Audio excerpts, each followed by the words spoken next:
ki khubor ka bate si TV ka umdi basnyam bat penjasliang Rupa Premium Meghalaya. Sophistication meets style.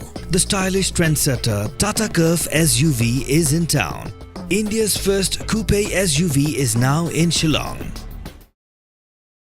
Ki Bniah ki Nabar ki yo jingtep Kham Bniah shu shapang ka Jinglong Tynrai ki Khasi dailing ba ka Shillong Literary Festival ya ka bala yo ya kalat banyak kendo bat banyak selok bat kinong thokot ki bapau na kani jela ki bajuan ra ya ka khana jong ki kulong ki kuma ha ka sur jong ka jingtho ka wei na ki Jinglong Tynrai ki Khasi ya ka ba ki Bniah ki Nabar ki tip ka dailing ba ka kot jong ba ken pham sing nong kenri ya ka baula aikerteng the funeral nights bat ka wei pat ka baula aikerteng the distaste of the earth uba ken pham sing nong kenri ubana ka snong sora udai unoi kai ya ka literature ha ka skol ba nihu ubala tho bun tliki kot jinga tho khana ha ka tien Khasi but English but udai ru umlung ubala tho bun tliki poetry kumban chupan kan ma hang ne bau ba ken pham udai ru ubala yo bun tliki khusnam namar ka jing tibet chung uban tho kot kidan ru ki wei pat ki reu pa khmat na ka jela ki bela pen pa put thai ya ka Jinglong kerpang ka jela ling ba ka sap pa kerpang jong ki kumo ba Mario pathau bat ki wei pat. Thank you, Wari. Hi, good morning, everyone.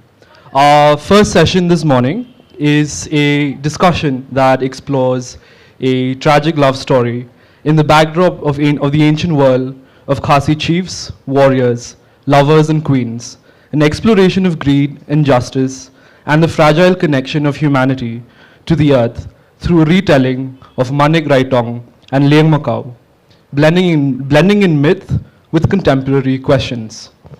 In discussion this morning, we have none other than Ba Kinpham Singh Nongkanri, an award-winning poet and writer, writing in Khasi and English. His latest works include Distaste of the Earth, Funeral Nights, and Around the Hearth. Amongst his many accolades, Ba Kinpham has been awarded the Northeast Poetry Award and most recently the Shakti Bhat Prize. Ba Kinpham teaches literature at the Northeastern Hill University in Shillong. And moderating the session, we have Kanishka Gupta, a leading literary agent and one of the founder of South Asia's leading literary agencies, who has represented an award-winning portfolio of authors spanning Booker-nominated and Wyndham Campbell Prize-winning authors. Please welcome Kinpham Singh Nongkanri and Kanishka Gupta to the dais. Good afternoon, all. While this session is called Folklore as Fiction, the Haunting World of the Distaste of Earth, I'm also viewing it as a celebration of Kinpham's achievements. This has been a marquee year from him. His 1,100-page epic novel of Funeral Nights got published in the UK by a major independent literary press and other stories. And very recently, Kinpham became the first writer writing in English to win the Shakti Bhat Lifetime Achievement Award in its new format. Shakti Bhat used to be given to best debut writers, but now it's a Lifetime Achievement Award. So congratulations, Kinpham. I would also like to place his novel, The Distaste of Earth, in the context of his body of work. So maybe we can start about, how folklore and Khasi history forms a major part of your writings. And I also wanted to talk to you about interpreting, folklore for contemporary times and contemporary readers, be it in Funeral Nights or Distaste of Earth. Thank you so much, Kanishka. And a very pleasant morning, or is it afternoon, to everyone. I hope you can hear me. Your question, Kanishka, asking me about my using folklore as the basis for my novels and writings. Actually, this is only partly true of Funeral Nights, because Funeral Nights is something that many critics have found difficult to say what exactly it is. That's why Jerry Pinto said it is the Moby Dick of Meghalaya. Very difficult to classify it as a genre. While folklore is part of it, it contains many other elements. If you read Kao Xingjian's Soul Mountain, you will understand, what I'm trying to do in it. As in Soul Mountain, in Soul Mountain, you find treatises, you find essays, you find songs, you find poetry, you find travelogues, you find all short stories, anecdotes.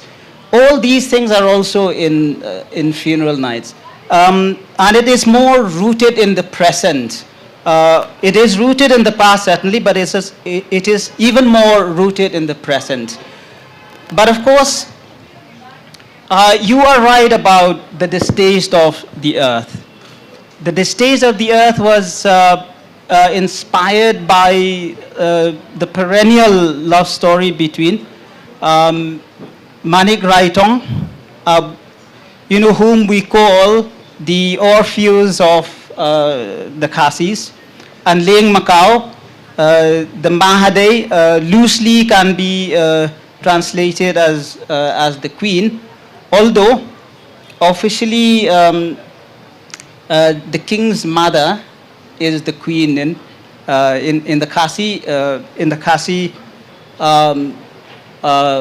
system of governance, which is monarchical in form and republican in nature. So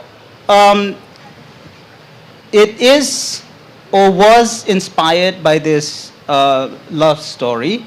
But then, as I keep telling my readers and people who question me, the book is not about their love story. The book is an existential exploration of a life, of a life that is Manik Raitong's life, haunted by miseries and death throughout his young life, and he was haunted by miseries and death. So the love story is just a small part of the book. It comes towards the very end of the book. I was more intrigued by the story of Manik Raitong than the love affair that he had with Leng Macau, the Mahade, or the queen. Who was he? Why was he all alone in this world? What had happened to him? What had happened to his family? What had happened to his entire clan? Why was he all alone in the world?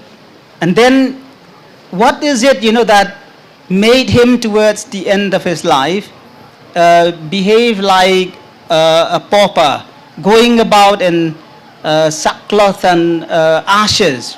What is it?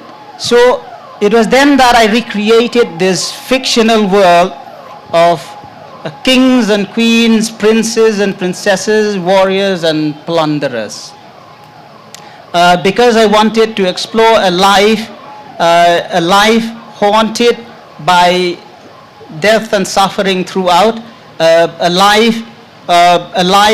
world where man is a despot and God is ostensibly absent.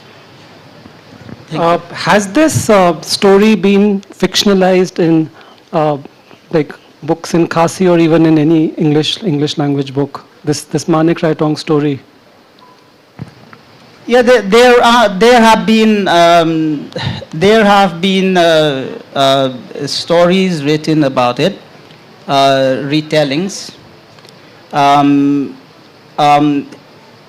including my own, which was a short story included in Around the Hearth. There was a film, there was a comic book based on the story.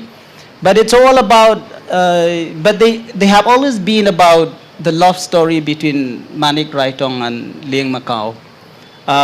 This is the only book that has rather made the love story, though profound and moving, incidental to the existential exploration.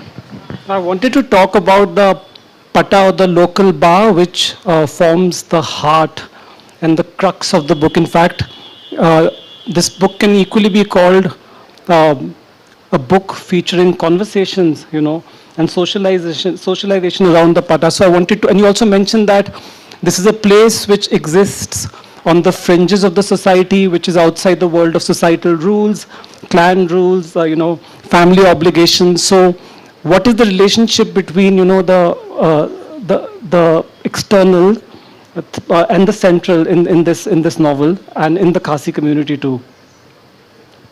The pata or the drinking place, the local bar. This used to be a very popular establishment in the past. It used to be the gathering place of people, and because of that, it was a storehouse of knowledge, opinions, and information. All kinds of people go to the pata, share information, voice their opinions. So it becomes a very important socializing space. But at the same time, it was looked down upon by the respectable section of the society, and the people running a pata are people that no one would want to invite home for a dinner party or something like that. So in that sense, and the people who run a pata, we're constantly in touch with the people from the lower section of the society with habitual drunks and so on. Although there were also respectable people who went to drink there. Things have become very different. Though we still have patas and drinking places, especially in the rural areas, they have become, their reputation has suffered even more now. But in the book, this pata, the pata actually plays a pivotal role because the tragedy that happens in the capital town of Nongba comes to be known through the people inhabiting the pata. Both the pata owner, the drunks, and some of the respectable customers. So you see, the people running a pata live on the fringe or the fringes of society. They are not considered respectable. But many people who come to drink at the pata are not essentially drunks or essentially from the lower sections of the society. Many respectable people also come there. So there is a meeting place between the lower ends and the higher ends of the society and a pata. There is a kind of symbiotic relationship between this, between the fringes of the society and the centers of the centers of the society. And this can be, and this is a very important, very important relationship, in any society. Even if you take India as even if we take it as a metaphor of India. You know, we are on the fringes of society, on the peripheries. Not on the fringes of society, but certainly on the peripheries. So there should be a symbiotic relationship between us and the center. All of us should not be, all of us, you know, the peripheries, people from the periphery should not be, should not be discounted altogether, and all of them should not be attempted to be drowned in the so-called mainstream. For a society or for a country to thrive, you know, there has to be a symbiotic relationship. So I wanted to talk about the many kind of families that are featured in the Distaste of Earth. The biological families, adoptive families, clans, alliances of love, alliances of marriage, alliances of drunks, you know, lying down, luxuriating in the grass. So is the concept of marriage viewed differently by the community, and how have you, kind of showed it in your book? And I would also like you to read out a passage from that section that we had discussed. So, are you asking me, you know, what my idea of family is, or also marriage? In the book also. Okay. See, biological family is very important, no doubt about it. But sometimes you may be unhappy in a biological family. You may not be understood. The works that you do may not be read, may not be the work that you do. For example, if you are a writer, you know, may not be read, may not be appreciated. Although a biological family is very important, there is a different kind of family that I portray in the book. You know, a community of like thinking and like feeling spirits. And I find this community of like thinking and like feeling spirits, especially in the community of drunks that frequent the Pata of Lincoln. And they have their own set of beliefs and principles. Let me just read an excerpt from this, you know, to show you what I mean by this family. And this kind of family is or can even be can be even more happy than a biological family. So this is a character by the name of Sappho. Sappho means someone with bloated cheeks, because he is a habitual drunk, you know, so that is not difficult to understand. So Sappho is reacting to one of his friends saying, "Why aren't you happy, ... I'm saying ... because he is actually cursing, all right? "Why aren't you happy, ... Sappho demanded. "If you aren't, you can always leave. The way is wide, the will is free, as they say. But I, for one, am quite happy, okay? Why should I be thought? We may be idlers, triflers, and good-for-nothing drunks to the rest of the world, but aren't they also to be derided? Aren't they hoarders and schemers and warriors? They worry about the smallest things, whereas we don't have any responsibilities. Who's happier, bros? We live from day to day, run errands and do odd jobs when we have to, so we can buy what we need. Or if things are bad sometimes, we simply mooch for our food and drinks, and we never fail to get something for our troubles. We are good at what we do, and we are good at what we do, and we do what we like, doing best. We drink. And people make us their tasters. We are the best and most reliable tasters around. There will always be drinks for us.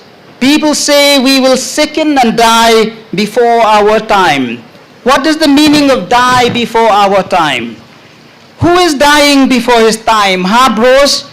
We don't even have to fight because we are considered unfit. We don't go to the plains to raid and plunder, so we don't put our lives at risk unnecessarily. Isn't that right, bros? His friends chuckled and murmured their agreement. Continuing, Sappho said, death is death, isn't it, bros? It comes when it comes. And if it comes because of over drinking, you don't suffer at all.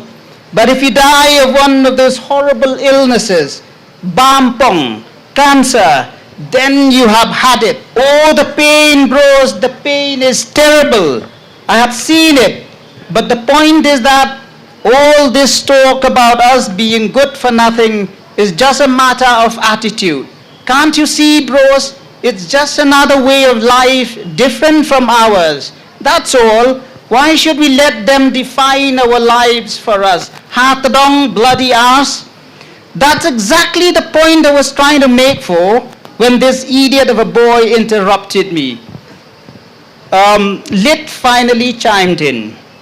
If you are happy with us and you don't want to go back to that life of toil and obligations, why should you not give her a divorce? Give it to her and be damned, man. Look at us, how carefree we are. We don't even have a house to worry about. When it's wet and cold, we sleep in sheds and whatnot, with a small fire by our side. But when the weather is fine, we sleep where we want, on lawns, in hills, in valleys. But as you said, we are happy. Let your wife be happy too. What is it to you?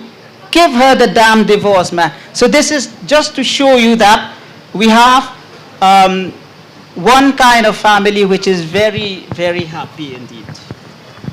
So, this brings me to the next question that while Distaste of Earth is a very serious literary novel, it's also very funny in parts. So I just wanted to ask you about the role of humor for you in this novel and the history you were writing about, the period you were writing about. How have... See, this is, this book can be described as no other way but as a tragic tale. I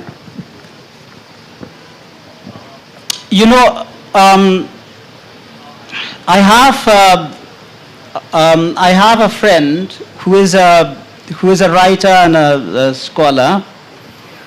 When she read this book, when she was finishing reading this book, she wrote to me. She said, "So vivid, so poetic, so profoundly moving. I'm crying as I read. I'm crying even now as I am finishing the novel." So it is that kind of a book, all right. But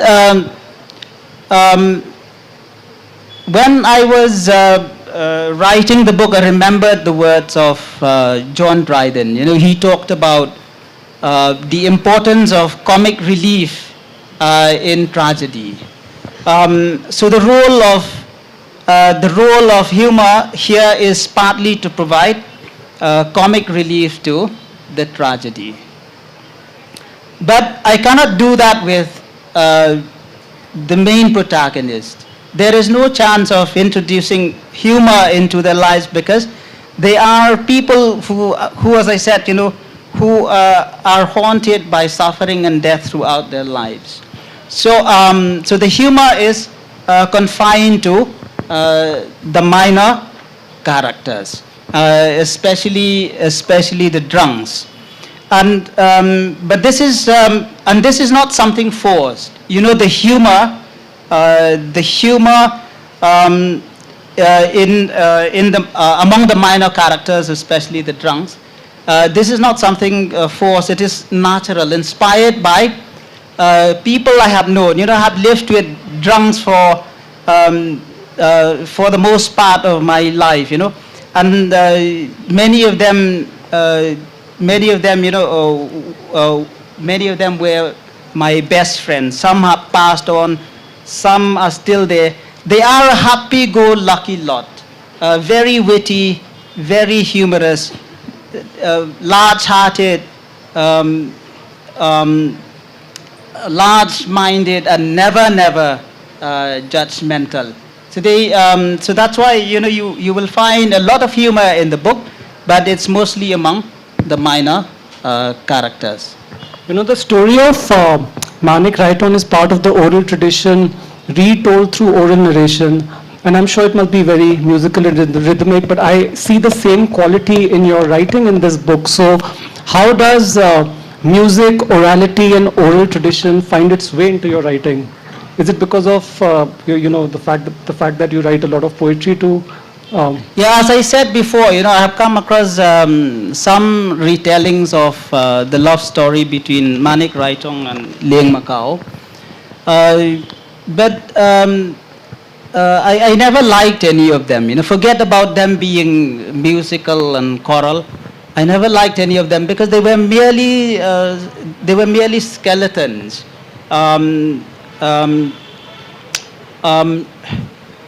Something, you know, that would make a mockery of such a wonderful story. So that's why I decided to write, to retell the story in my own way, and I included it, as I said, in Around the Hearth.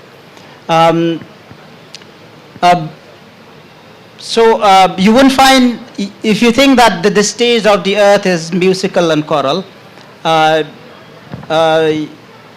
you know, it is because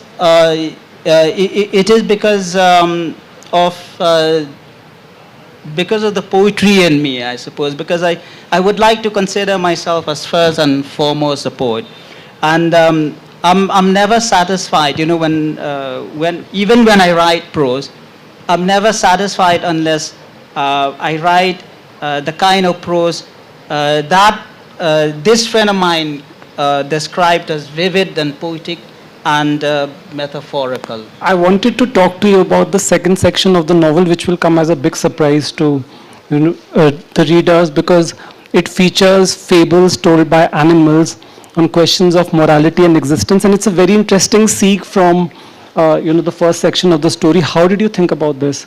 And I remember because we were having a lot of discussions, editorial discussions about this.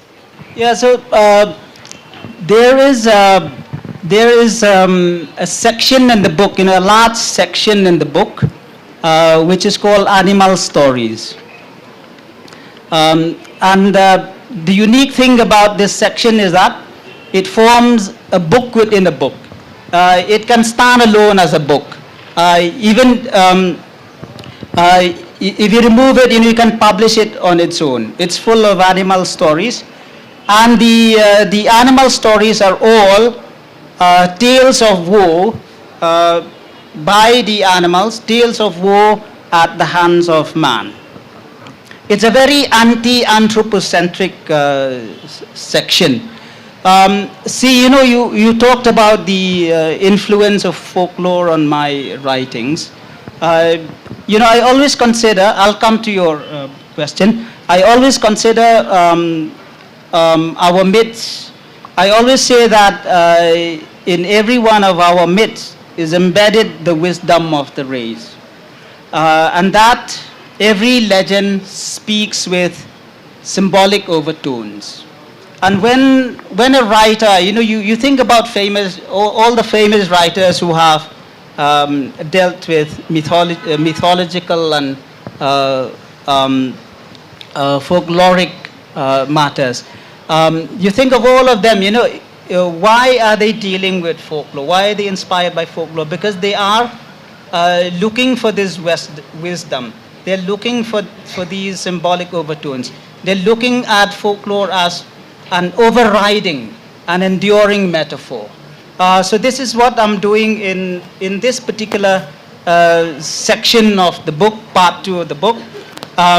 There's a very obscure legend in Khasi folklore about about a man, an empath, a person who can talk to animals.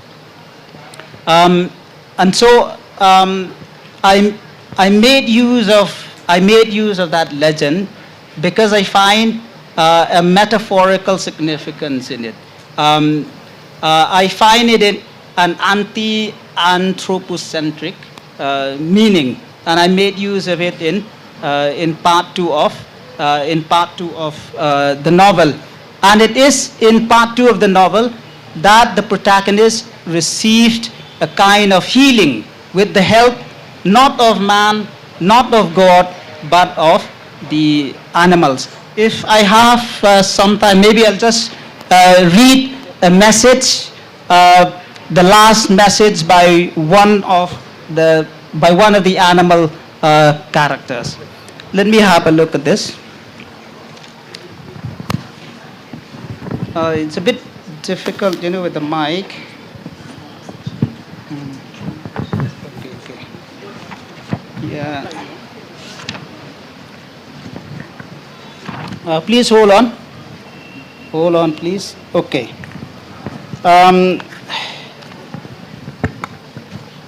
This is a character called Maina, or in Khasi we say Moina. And this is his final advice to the protagonist Manik Raitong. At the end of the council of diverse creatures, where Manik talked to the animals and listened to their tales of woe at the hands of man. So this is towards the end, and Moina is asked by Tiger, the chairperson, to come and wind up the session, the council of diverse creatures. And Moina, this is what Moina did. Moina flew to a branch near Kla the tiger and said, Kublai Shibun Umla, I had organized this council of diverse creatures chiefly for two reasons. I came upon Umnik the other day just as he was raving about the unfortunate circumstances of his life. He was literally reeling under the torments of cruel fate. I would even say that he was losing his mind, and constantly buffeted as he was by his dark misery. He was mad with grief and mad with rage. I felt pity for him, but I also realized that his suffering has a common source. His tormentor is the same as ours, and the existential threat he faces is the same we are facing. I urged him to seek the help of the animals. He was surprised, but I insisted, if he cannot seek help from God or from man, I said, why not from the animals? Omnik did not realize what kind of help I wanted him to seek. We cannot help him escape the tyranny of God, nor can we help him fight against the tyranny of man. From the various stories, we have seen how all of us have been the victims of man since the beginning of time, and doubtless it will be so till the end is upon us. I wanted Omnik to learn a lesson from us. The animals. The spirit of solidarity he had hoped for was not the only thing I had in mind. It is true, we can find common ground in stories of shared discontent. It is true, we can dilute our sorrow in the lake of collective sorrows. But I wanted Omnik to learn something else, freedom. You say, Omnik, black is my despair and bitter are my thoughts. That is understandable. For how do we lighten or sweeten our days when calamitous fate whips us with one misfortune after another? But at the same time, how should we react to the onslaught of dark destiny? Should we whimper and cower in a corner like our Kintyap in the Lang Warku story, waiting for the lashes to fall? Freedom for Kintyap came with rebellion, which transformed our situation. But it is different for you, Omnik. You were paralyzed with despair and embittered by dark moods. The red haze of anger against man might have freed you from your death wish, but genuine freedom lies in cutting yourself adrift, disconnected from the sources of wretchedness, a fluffy down in the wind of fortune. You say, I have lost my parents, my brothers, my sisters, and all the members of my clan. I'm alone in the world now, the most wretched person on earth. What can I look forward to now? Dark is the moment, dark is the morrow. Yet you live. While you live, things may yet happen that make you smile. Not all the creatures of the forest live in groups or in pairs. Many are alone, and yet they lead normal lives. They eat and sleep, they rise and sing. You say, my heart aches thinking about the dead ones. It is as empty as the sky. Labasa the leopard lives alone. When hungry he hunts, having eaten he sleeps. What is so terrible about being alone? On yoke, Omnik, those who went were meant to go. Fate is neither cruel nor kind, it just is. Carry on. You don't know what life has in store for you at the next bend of the path. It may be something terrible. It may also be something most beautiful. You burned with anger, thirsted for revenge, and blasphemed against man and God. But freedom lies in unyoking yourself from all the things that cause you pain and anger. Tasam and his warriors brought about the death of your sister. Unyoke yourself from your sister. It is a destiny to go that way, a destiny not to keep you company. You may say I am unduly fatalistic, but doesn't fatalism lead to calm acceptance? Isn't that a good thing? Why fret about something you can do nothing about? And Tasam will get his just deserts. But if he doesn't, since those who cause great torment to others rarely get their just deserts, what of it? Unyoke yourself from him. In cutting him adrift, you will also cut your anger and hatred, your true enemies adrift. I'll skip a few lines. You have all the wealth in the world in front of you. Fruits, berries, taro, yam, cassava, and so many other things. Be a real creature of the forest. Imruing, bamruing, di-ring. Live for the present. Eat on the spot. Drink on the spot. What need you worry about the rest of the day or anything else? Be a bird, be an animal. Why should you burden yourself with needless worries and responsibilities? Do what you love without amassing things you do not need.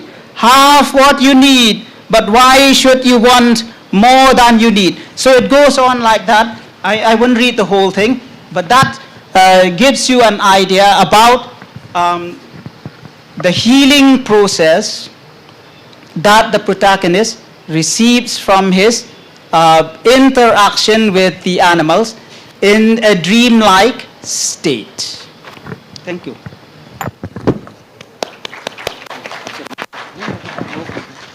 So, I have a very pertinent question. When you're writing about a community that exists in a different language, from the language you are writing in, there is a process of translation involved. So I would like to know how did that process of translation come about for you? And did that influence the kind of, narratorial choices you took, for this novel? Okay, that is a very interesting question. Whether I write poetry or drama or short stories or novels, I always think in Khasi. The process of writing for me is a process of translating my thoughts from Khasi into English. In fact, Kartika, the publisher of Westland, was the first to discover this quality in my poetry.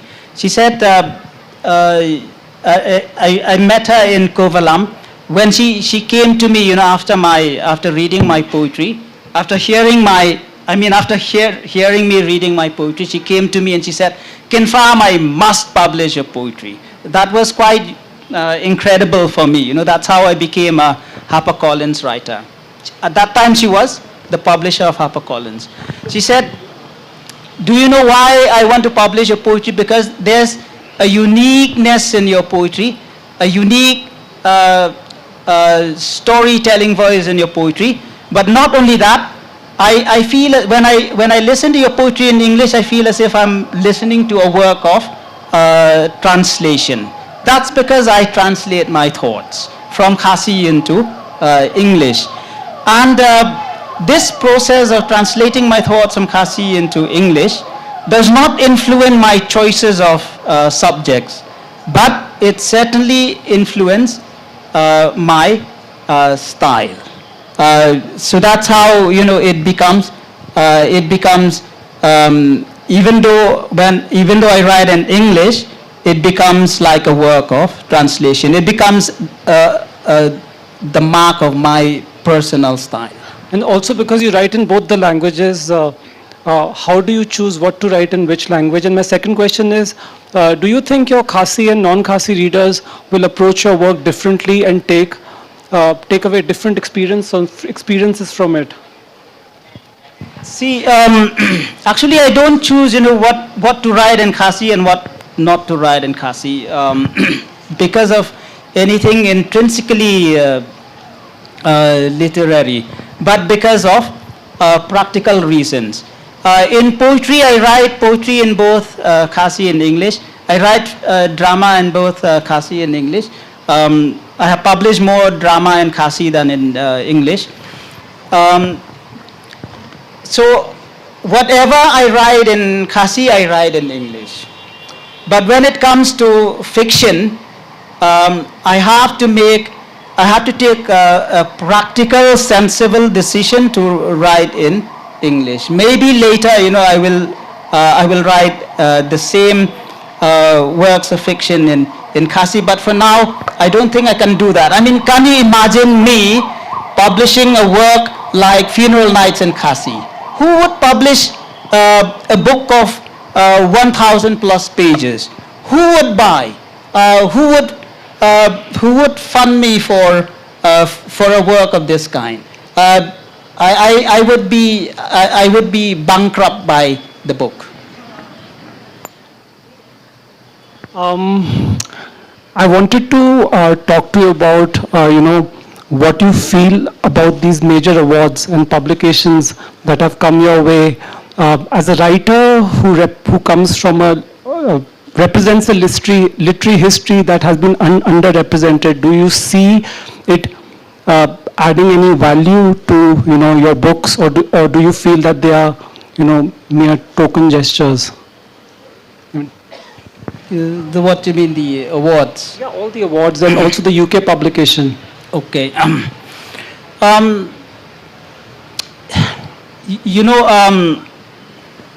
I received a letter, from the state government offering me an award as one of the tribal achievers in the field of literature, and I saw a list of other achievers in the letter, and most of these achievers, are young people.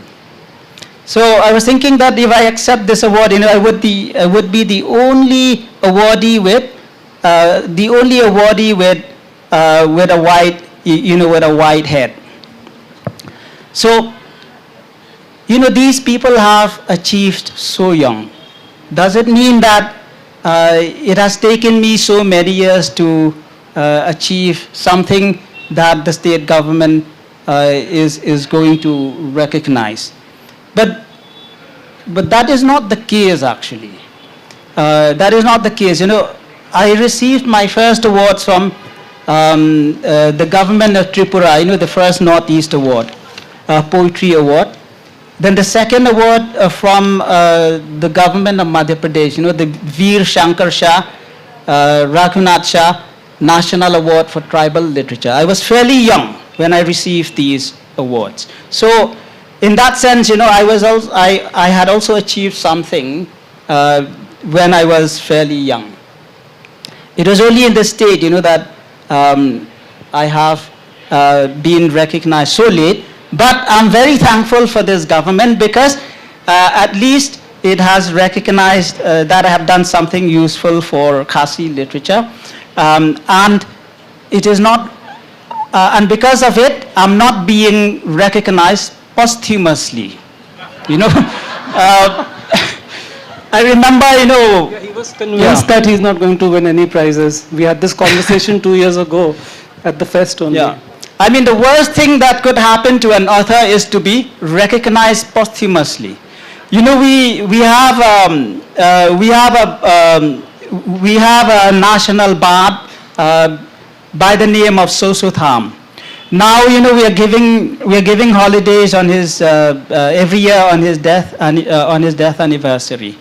But when he was alive, nobody would read his books. Nobody would buy his books. And he used to go around door to door to peddle his book like a peddler peddling his ware. That's very sad. So I'm very thankful, at least, now that I would be recognized when I'm still able to enjoy it. So you are right, but I'm very happy, to be first awarded by the government of Tripura, then the government of Madhya Pradesh, then by IIAS Shimla, which awarded me the Tagore Fellowship, which is a very prestigious fellowship. Then later I was awarded by Sparrow. I received the Sparrow Literary Awards in 2022, and also by the Bangalore Review. So I'm very happy to be first recognized by them because it shows that my writings in Khasi and English have transcended what is merely local, what is merely specific, and are being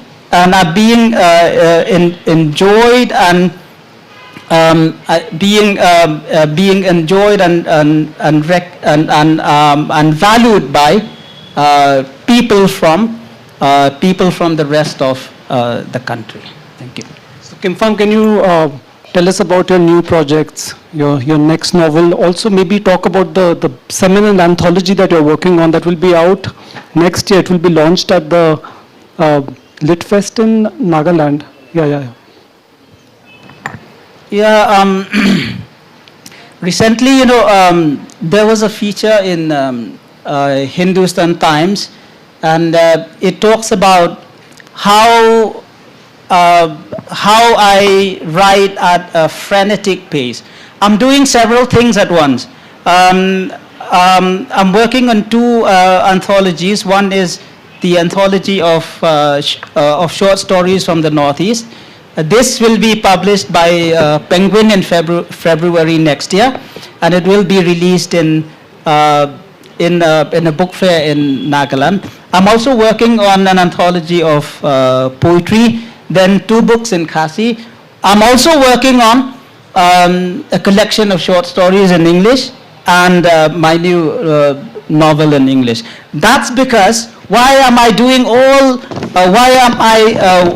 all these things at once? Why am I working so frenetically? It is because I feel that time is running out for me. 60. Well, 60, then you can start counting the years, you know. So we can take 2 questions from the audience. It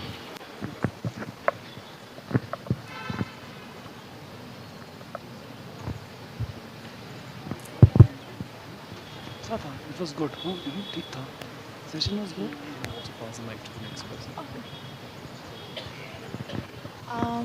Hello, Sir Confirm. Hello, Sir Kanishka.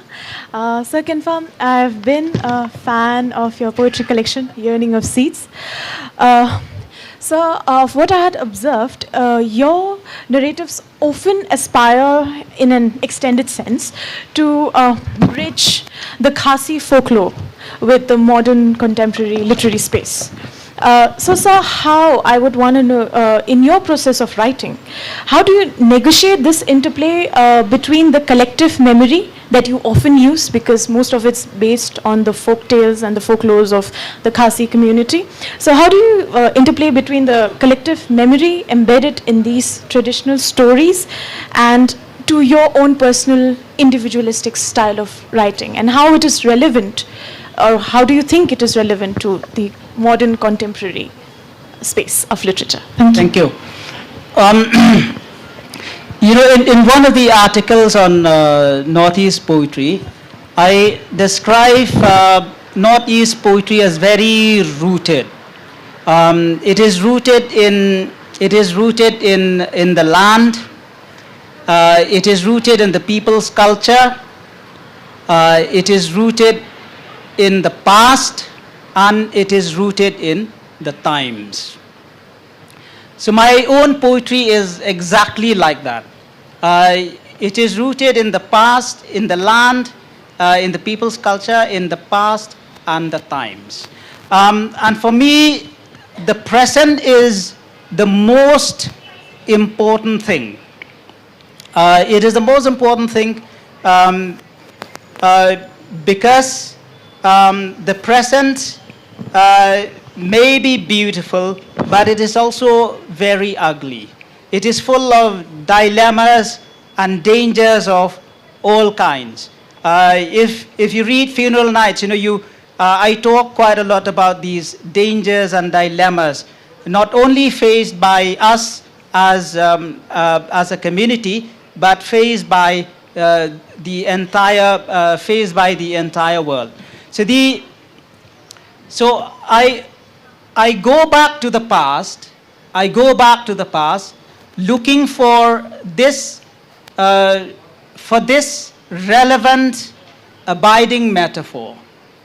I make use of the past. I make use of collective memory as a metaphor for the present.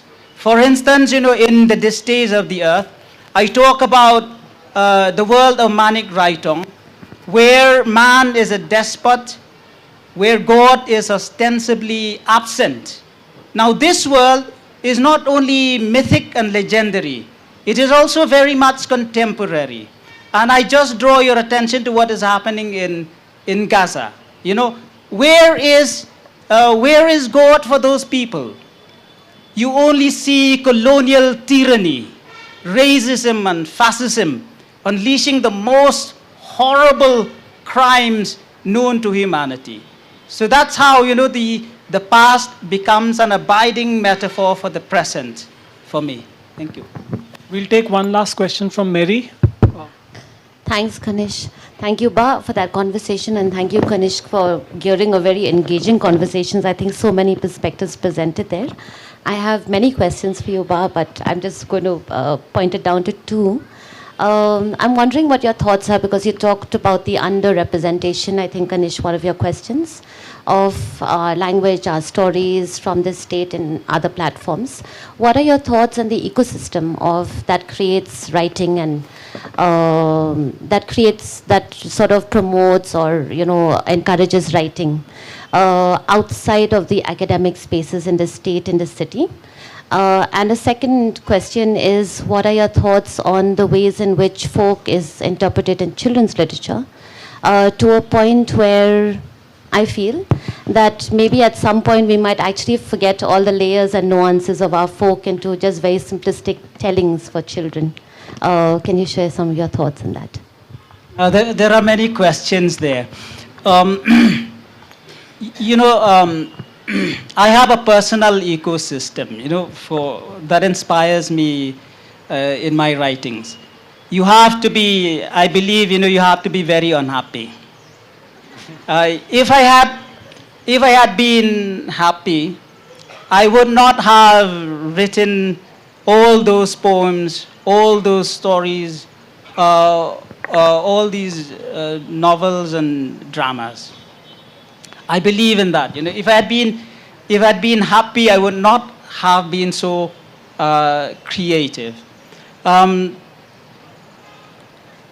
This happiness can be at the personal. This unhappiness can be at the personal level, or it can be at the societal level.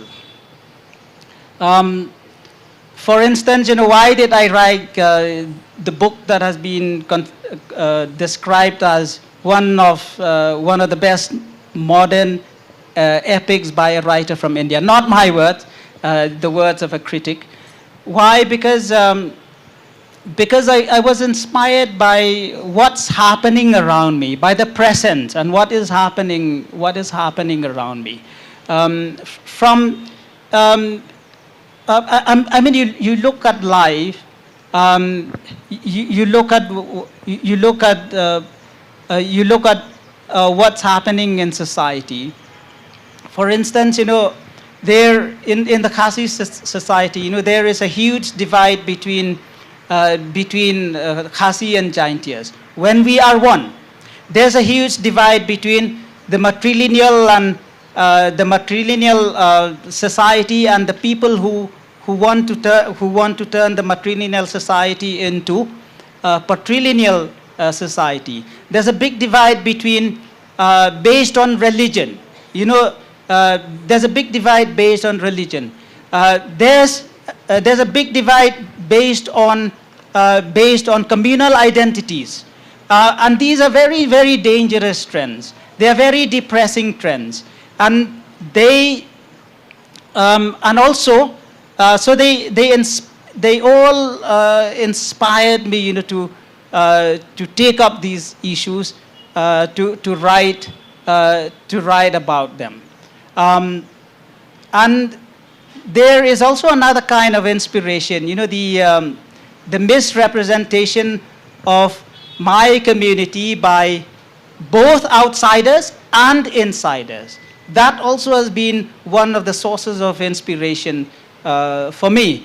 But in writing about your community, you have to write in such a way that, that your book is read and enjoyed by people who don't belong to your community.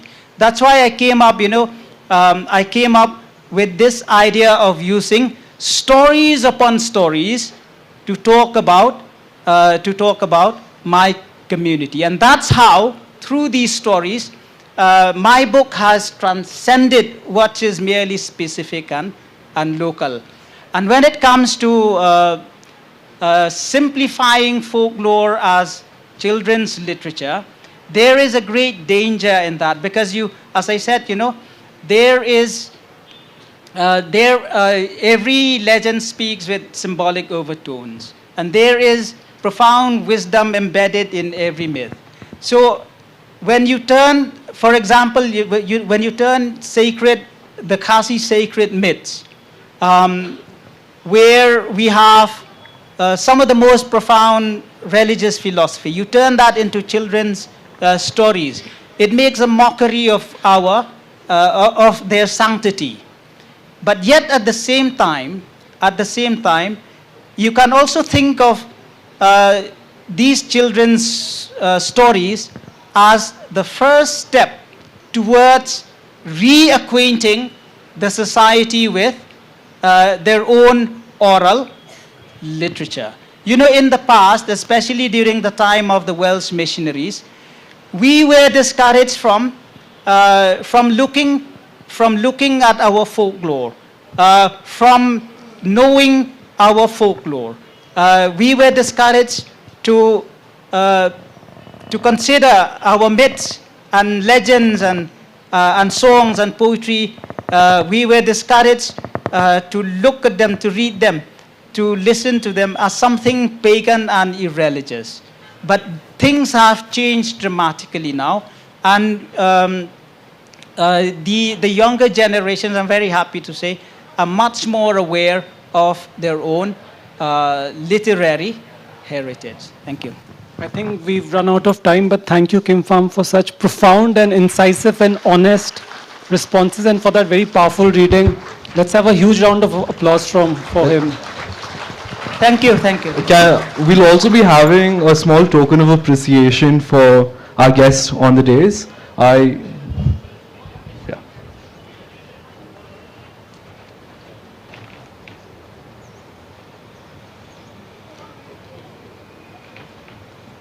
Please, let's have one more round of applause.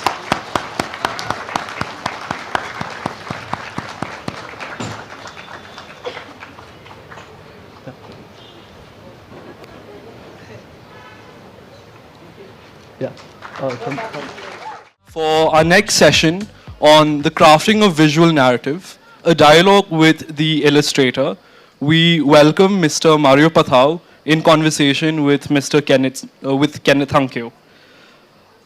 For this session, we will be discussing on the intersection of indigenous storytelling and modern visual design, with the illustrator's work spanning from graphic novels inspired by the Living Root Bridges to public murals across Shillong city that reflect the cultural identity of the region and most recently the state emblem of Meghalaya. For this session on the crafting of visual narrative, we will be in conversation with Mario Pathau, a PhD scholar at the Department of Design at IIT Guwahati, specializing in communication design, architecture, illustration, and comics, primarily focusing on indigenous art and design of the Khasi and Jantia community, with his notable projects including the Meghalaya State Emblem, as mentioned, and initiatives for the Meghalaya Farmers Empowerment Commission. And in conversation and moderating this discussion, we are joined by an educator and an illustrator, best known for his work Bar Comics, whose passion for art and storytelling blends wit and cultural resonance in his caricatures. For this session, we are joined by Mr. Kenneth Hankyo. Sir, the floor is yours for the next half an hour. Thank you so much. So much of half of my work, I think, is done with the introduction. And yes, Mario Pathau, very good evening to you. And I'm really happy to be having this opportunity to finally have a talk with you. And frankly, we've been friends on social media for quite a while, and this is the first time that we've actually met in person and having a conversation with you. So, Mario, I just want to start off right away with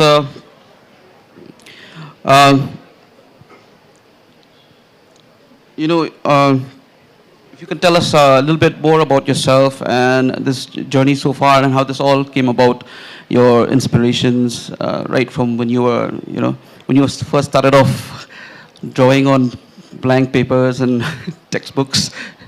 Well, thank you so much for having me. I'm currently doing my PhD in the field of design, specifically in the communication design from IIT Guwahati. I completed my master's from IIT Bombay. And so starting about this venture for art and illustration, it has always been, ever since I was a little kid. So in terms of visual narratives, when I was, in school as a boy, all of my, when I study, I love to sketch whatever I study so that I will remember better. So especially with literature or science, it carried on to, to my college days also. So being, in the field of architecture, also we rely heavily on visuals to explain our concept, explain what we want to get a message across. So that's how it started. And also, since my parents also were, staunch Catholics, and so we didn't have much of these great galleries, art galleries in Shillong. The only outlet for me to experience the artworks were the cathedral. You know that most of the artworks in 1947, the stained glass were from France, and then the other art reliefs and the sequential arts were from Berlin. So all of these paved ways in some kind to my style today, and how I fell in love with visual narratives. So which means you have a very, photographic memory, I might say, when it comes to for interesting things, memorizing and visualizing things. When it comes to concepts and all, what you have to. All right. So moving on. All right. I think I would dare say no work by, I think, from any artist from our state who has permeated into the nook and crannies of every Shillong household, I would dare say, when it comes to your artwork, which is very accessible, and in the sense that, in the form of, your work with association with the government, with the calendars, the murals, and, your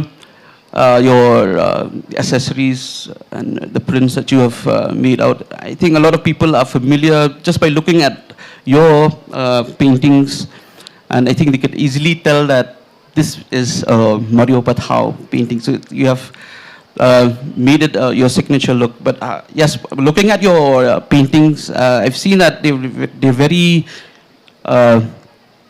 very close to the style of Nouveau art style. I think this is because of your architectural background, I think. There's a lot of symmetry and a lot of the colors, the color combinations as well. So how did this come about with your, your association with Art Nouveau, and are you going to go ahead with your future, with your future paintings and artworks? Are you headed down this path, or are you going to evolve in some way or change a little bit? So it started off, falling in love with architecture, the Renaissance. When I was in 6th grade, I was 12 years old, and we had this history book. And we were bombarded with all of these works by Michelangelo and Leonardo da Vinci. And I could see that just by using geometrical shapes, they could actually make sense of these compositions. And that's when I told my mom and dad first I told them that I want to be a fine artist. Then my parents were like, find something else. So I found this perfect amalgamation of technology, engineering, and art was architecture. And later on, studying about art history, I came across Alphonse Mucha. And I think, personally for me, he was one of the pioneers for, for graphic design also, or commercial art, because he was the first one who did for Sarabhan Hart, the posters. Because prior to him were more of, works that you would see in an exhibition, but then his work carried on as posters. And then later on, as I go about and studying his work, I could see how he, with bold lines. And then there was some kind of parallels also with the Yukoi of Japan. Yeah, we could see in the works of, Hiroshige and, all of them who has contributed to that art era. And that has somehow made me, as much as I can, to amalgamate both styles into my art, because it resonates so much with the culture of art tribes here. All right, that's very fascinating. And, with your, I think with your background as an architect and your, I think for your eye for detail, you could actually witness like the detail that you've added to these stories. And we'll come to the graphic novel that you have just, I think that was during the pandemic, if I'm not mistaken. So how much of research has that, have you done with that, or is it? For that, actually, it stemmed out as a master's degree project at IDC School of Design in IIT Bombay. We worked together with Professor Prasad Bokal on, so many of my colleagues and my classmates were taking up visual narratives that speak about, the current situation that we have, be it the political aspects or be it, health, etc. But for some reason, whenever I pick a project for my, academic project, I always pick a project that resonates with my identity. So so I've been to this Living Root Bridge for a very long time, ever since I was a kid at the age of 7. That was the first time I saw it. And I was very mesmerized and saw how the people managed to sustain it in such a way where they put all of these bamboo rafters and scaffoldings and guide the roots. But then most of the research, one thing about us researchers is that our works always end up in research papers in which the dissemination of knowledge is just between us, But when it comes to how, if I want to let this work of mine speak to the whole public, visuals is one of the ways. So it was a time when we were heavily inspired, with comics and manga and everything. So I was thinking to myself, maybe we can create a tale revolving around the practice of the Living Root Bridge, sustaining the Living Root Bridge, and add a little spice to that. We inculcated the concept of these nymphs, Kapuriblai. We inculcated the concept of Ukla. A lot of those things, like the bits and parcels of the pockets inside the tale, so that it'll make the viewers or the readers much, engaged in finding out the drama, just instead of just having an information brochure. All right. So yes, I remember reading an article. I think it was based on your graphic novel Tynrai, and if I'm not mistaken, you had a very unique take on. If I'm not mistaken, this article that I read, I think it was from Riot webzine. So it's one of my favorite webzines that I used to read. But I've seen a very unique take of your, on the word modernism. And your idea about modernism is not about structural. I mean, it's a very, how I put it, contrasting for you coming from that architectural background. So,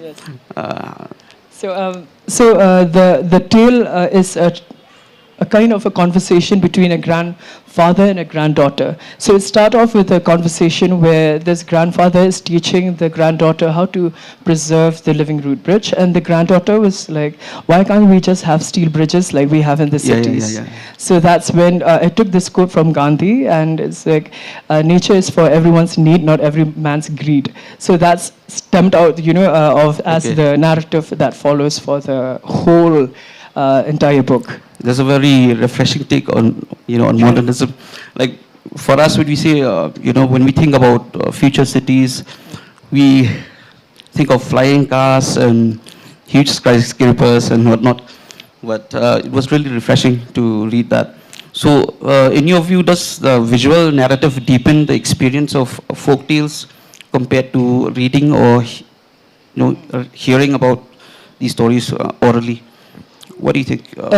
I think as an illustrator, yes, we sort of are somehow a guiding beacon for the, for the viewers on how to, we're not actually trying to make the readers see a tale from our eyes, but in the sense where we sometimes when you read, the cognitive load is quite large, especially for people who do not have the habit of reading. Yes. But then when it comes to visuals, when you think about it, especially when I teach, I ask, how many of you have seen the movie Harry Potter? Many, raise their hands. And how many of you have read the book? They were like, quite, a handful of them. And that's when we see the power of image making. Yeah. And also, when we think about, for example, like Neil Gaiman, he gave very good examples that these tangible, the physical book, that holding a physical book itself also with visuals makes a lot of sense. So in my book also, when you read it also, for example, telling a secret, the very act of you turning the page to discover the secret also adds a little bit of an interactive mode for the readers. So those are the small things that we sometimes overlook in a book, and that's how I have inculcated as as an illustrator. All right.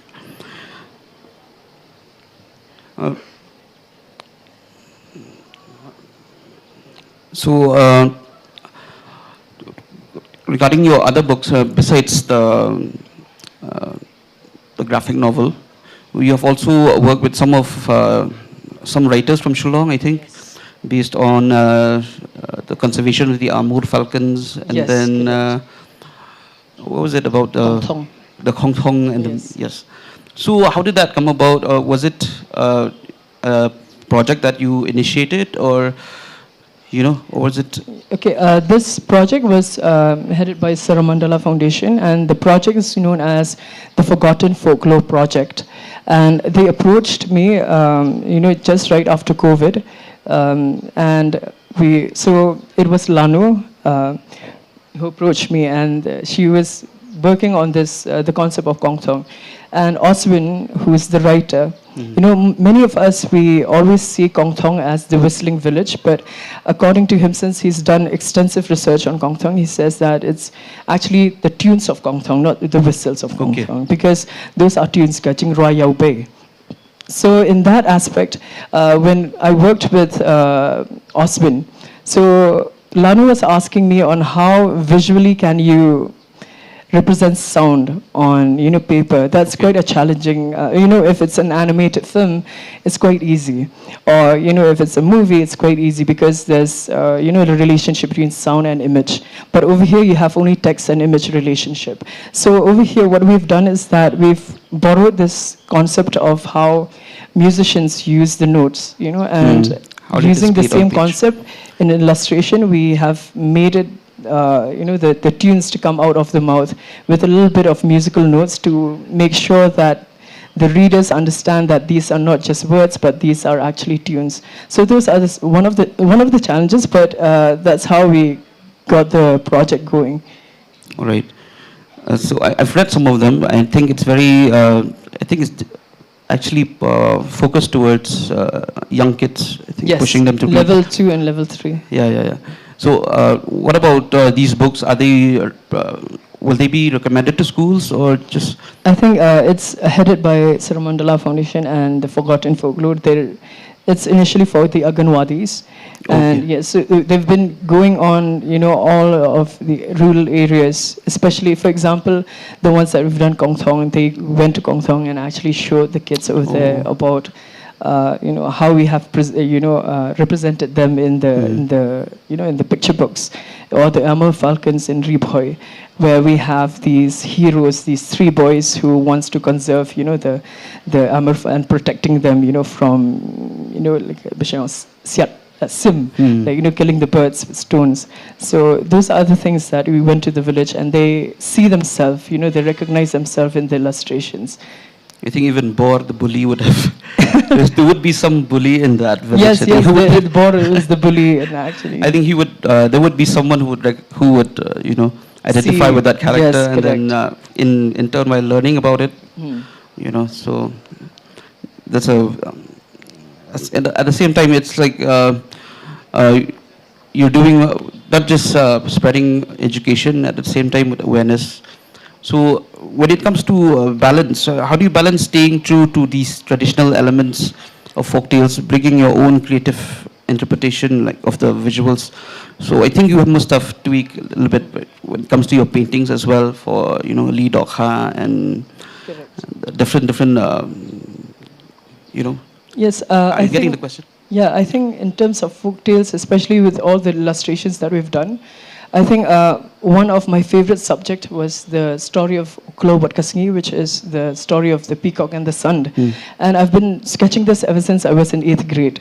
So I've been having multiple variations as I age. I'm not that old, but as I age. But so every time I get an idea, or I read more about this tale and I inculcate more about and in the initial stage you could see the sun as the sun itself.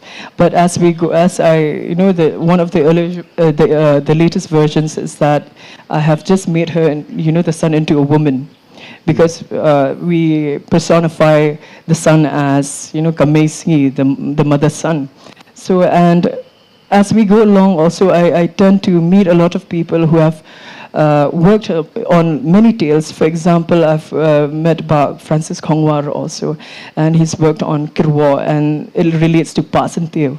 Okay. And recently I found out that the flower that was used to lure her was Patao, actually. Okay. It was like the flower of the pumpkin. And it's quite interesting, because then I go back to my drawing board and remake a lot of these things, and with a different perspective, with a different view or a different take on it, trying as much as I can to be, very authentic about, the information that I represent. All right. So I always thought that the flower was Liu Jalingklen.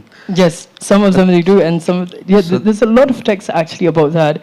And so what is very surprising for me is that it's Teo Pathao, which is we take for granted that it's not really beautiful and everything, but over here we can see that she was lured by Teo Pathao. So coming back to crafting visual narratives with with comics through the form of comic genre, I was wondering, like, your process in when it comes to storyboarding, because as comic artists, yes, we have to plan about the camera angles. We are like the directors of photography. We are like from the styling to the color choice. So how does that come about with you? Does it come naturally, or do you plan?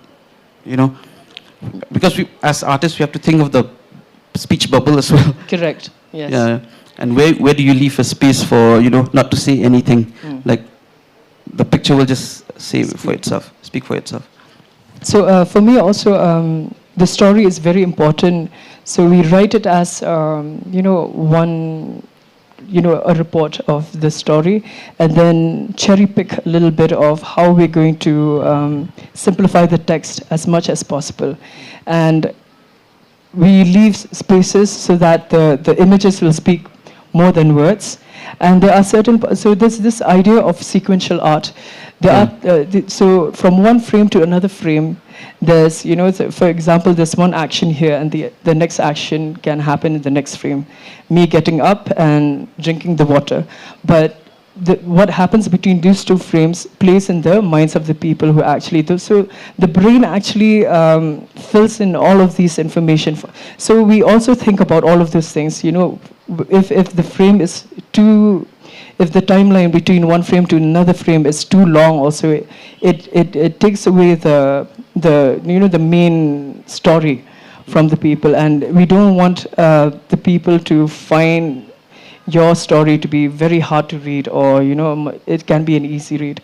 And when you think about, for me as well, also when I make all of these frames, I make sure that after 5 to 6 pages also I'll just have one huge spread, because just like running, you're running and running, you just need a breather. So the same goes with the story, as a comic also. After 5 to 6 pages, we need one full illustration so that the mind or the brain also can just have a breather for a little while.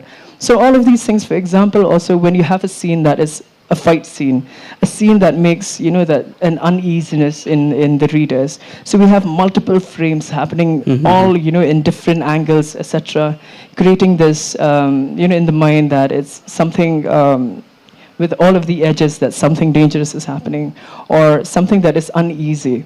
So, for example, like in The Hobbit also, what they've used is that when they narrated like how he has fallen, you could see that the frames also were, made in such a way that it's not balanced, so that the mind also can associate with the story itself. So all of these factors play when we, it goes hand in hand when you plan the story and you plan the visuals as well. Right. So what about the, your medium that you've chosen for this, for the Tynrai, as well as the paintings that you've done? Is it all done virtually, like on a Yeah, digital platform. digital platform, or? So the one that we've done with Tynrai, initially, like any other enthusiastic artist, you get a lot of hope. You're like, I'm going to do this with graphite. And come 15 pages, you've been sketching with just graphite, and you just realize that you have another 20 more pages to go. And the thing about doing it manually, it leaves very little room for corrections, because once it's done, and it becomes a little bit much more laborious to actually go back and change. And one of the factors also we've observed in Tynrai also is that the consistency, of the first page and the last page should be, should relate, should have the same style, should have the same effort. So as to say, the same strokes. So these are the things that were mindful at the start, but as you go along, it became a little bit more laborious for me. But when we started with even like Tynrai, the way we started with the style also, it's much more a very detailed style, which it's very time consuming. But when we worked with Suramandala Foundation also, we knew that the books will resonate more with, level 2 and level 3. So the illustrations also are much more cartoonish, rather than Tynrai, which is for the young adults, where we have a little bit more of closer to the human anatomy. But over here we have an exaggerated, expressions, etc. So all of these factors, especially knowing who your audience or who the end users are, plays an important role in how I select my style. Mm. You're talking about audience, and so how is it that, what is your, when you the feedbacks that you get from people, reacting to your comics? How is it like their understanding of when it comes to reading a comics and actually reading looking at the comics and reading it, and compared to reading the stories, and seeing the reaction of a folk tale or a folklore being how do I put it, produced in a visual way. What was their reaction? So how did people react to your work? So initially, Tynrai also came out. I think one thing that is good about the COVID pandemic is that I could sit at home and rework on it. So when so it started, like I said, as a master's degree program, a project. And during the Viva, and we got a lot of feedback from experts who are in the visual narrative field, Dr. Sherline and others who have given me a lot of pointers to change a lot of things, to be mindful of a lot of things. And so after that, I worked with TCS, but it was work from home. So after work, I could actually go back to the drawing board and revisit all of these comments or feedbacks that, I can change all these small things. And so after that, when we launched the book and released the book, and Sir Frederick is here, he was the one who released the book in 2022, Tynrai. And so after that, when the people got to know about it, because it was an age where many of the youngsters were into manga, so it was nice for them also to see something from our culture, to see in the manga style. Yeah. So it was a positive feedback, and any particular choice, like you've chosen a manga? I think, yeah, so because what happened was, like, during my master's degree, most of my friends were from Japan. And we were heavily, in anime and everything. So we always meet up at a cafe and we start working on our novels and everything, and they showed me a lot of styles, a lot of, I learned a lot from them. They showed me a lot about their culture and a lot about how they represent their illustrations and everything. And one of my friends, Noel Jothis, she's an animator who's, she worships anime. So it really actually stemmed from, they were the ones who actually inspired me to take up this style as well. Any anime in particular? I've always loved, Full Metal Alchemist also. Oh, yeah. So there's obviously Studio Ghibli, and one of the recent one that I'm watching is Spy Family. So okay. Yes. I was even for me, my favorite mangas was Kentaro Moira with yes. Berserk and all. So let's go. Let's just deviate a little bit from the visual aspect. I'm talking about your views when it comes to. I was talking to you about earlier about how people perceive your work, and when it's now that it's in the public, like they all know you, you can identify your work based on just by looking at your paintings. You can easily tell that it's your work. So we're talking about art sensibilities, and strictly regarding people here in Shillong, they've been really, they're really the way they've been able to buy artworks, like to consume, to buy. They're really interested now. So what do you think has brought about this change, and what is your take on that? So one of my, I think when last time you said that it's in every household, right? Most of my, because so my main idea is accessibility. Yes. So it's sometimes artwork is meant only for the people who could afford. Now many cafes or people who want my artworks, they tend to, they all they say it straight to my face that we can't afford it. But there's another way that we can actually make it affordable. We create art prints for them, and they're very close to an original artwork, and that's how how it propagated in every household and many guest houses and many of these restaurants, etc. And yes, and because of the choice of the theme also, the theme is a lot to do with our own folk tales and our own, society and, the Yodo, etc. And so the people, they tend to associate those things. And especially these illustrations are from the past, things that we don't use anymore. So, yeah. Surely you must have inspired a lot of upcoming young artists as well. So what is your final take, your message to them? So young aspiring kids who wants to take up, becoming a graphic artist, an illustrator, so on and so forth. I think for me personally also, I'm still in this journey of exploration. But I think one of the things that helped me move on is that for me, I think I have this talent that I have, and therefore to waste it, it'll be so illogical for one to live without, without exploring all of these. So for me, it would be you have one of this, make the best use of your talents, and to go forth, go out there to find the opportunities, rather than waiting for the opportunities to come to you. So that's how I got to where I'm going, in this way, but that's how I've always been. So yeah, I think so, I would say that.